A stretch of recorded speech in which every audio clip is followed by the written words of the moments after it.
Bonjour à toutes et à tous, aujourd'hui je vais vous exposer mon sentiment personnel sur la finance, un avis d'ailleurs très négatif qui ne va engager que moi. La dette dans le monde, eh bien oui, ça fait beaucoup de sous. On pointe souvent l'Europe du doigt, mais il faut savoir qu'aux États-Unis, la dette par personne, enfin les estimations pour fin 2012, sera de 35 000 dollars par tête. En France, pour donner un exemple européen, nous serons à 32 000 dollars par tête. Ce sont des estimations.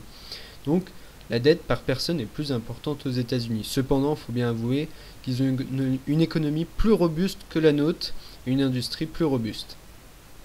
Mais si on pointe surtout l'Europe du doigt, c'est en grande partie dû aux agences de notation qui sont uniquement américaines. L'Europe devrait s'armer, puisque pour moi c'est une arme, d'une agence de notation pour contrebalancer le poids des agences de notation américaines qui pointent sans arrêt du doigt l'Europe et les problèmes européens, alors qu'aux États-Unis, ils ont les mêmes problèmes que nous. Rembourser la dette, est-ce que c'est possible? Eh bien, un petit calcul de cours préparatoire. En France, nous empruntons à 3% sur 10 ans. Nous sommes endettés à presque 100% du PIB. Les estimations pour fin 2012 sont à 92% du PIB. Nous allons donc arrondir à 100 pour simplifier mon raisonnement. Il va donc nous falloir une croissance de 3% pour commencer à rembourser la dette. Avant 3%, avec une croissance plus faible que 3%, ce qui est déjà énorme, nous ne remboursons uniquement les intérêts ou une partie des intérêts en tout cas. Mais à ceci va venir s'ajouter un effet de cumul des dettes, puisqu'on va emprunter pour rembourser l'intérêt qu'on n'a pas pu rembourser car on n'a pas eu 3% de croissance et qu'on n'aura jamais 3% de croissance. Et les emprunts précédents ont été supérieurs à 3%, c'est-à-dire que la moyenne sur 10 ans est d'environ 4%.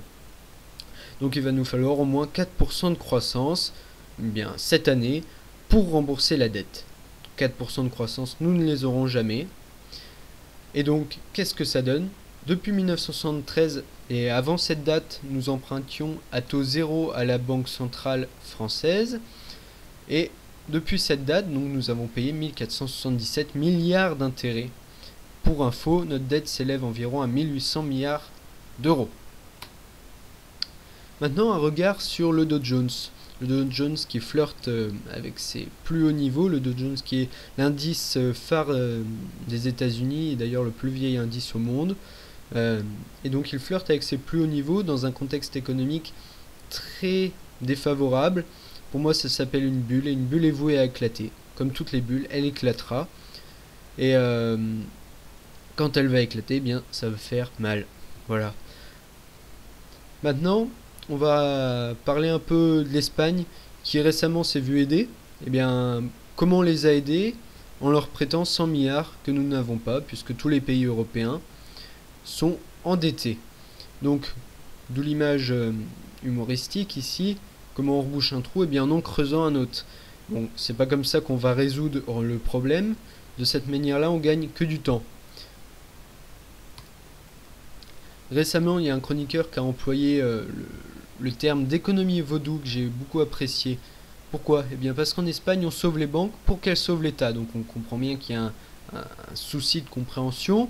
Bon, le raisonnement n'est pas aussi simple que celui-là, c'est plus compliqué. Mais bon, il y a quelque chose qui ne va pas. Et si nous aidons les banques, puisqu'elles se sont déjà vues prêter 1000 milliards, les banques européennes, à des taux très intéressants, c'est qu'elles étaient vraiment au bord de la faillite. Bon, ça on ne le dit pas, mais c'est pourtant la vérité. Pour conclure, eh bien, aucune issue, personne ne sait où on va, personne ne sait comment rayer la crise qui se profile, car elle se profile. L'Europe rentre en récession, quoi qu'on en dise. Les États-Unis sont en train de prévoir une croissance plus faible que prévu, et la Chine voit son économie ralentir puisqu'elle dépend des États-Unis et de l'Europe. L'Europe et les États-Unis commençant à rentrer en récession, la Chine rentrera en récession.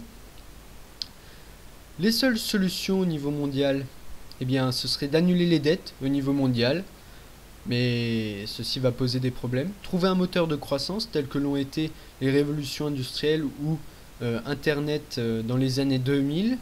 Bon, on n'y est pas encore. Ne plus mettre de limite au système, c'est presque ce qui se fait aux États-Unis, puisque chaque année ils rehaussent leur taux d'endettement possible, pouvant ainsi emprunter plus chaque année. Donc ils ne mettent plus de limite à leur système. Mais il va venir un moment où il va falloir payer. Et ce moment se rapproche de plus en plus.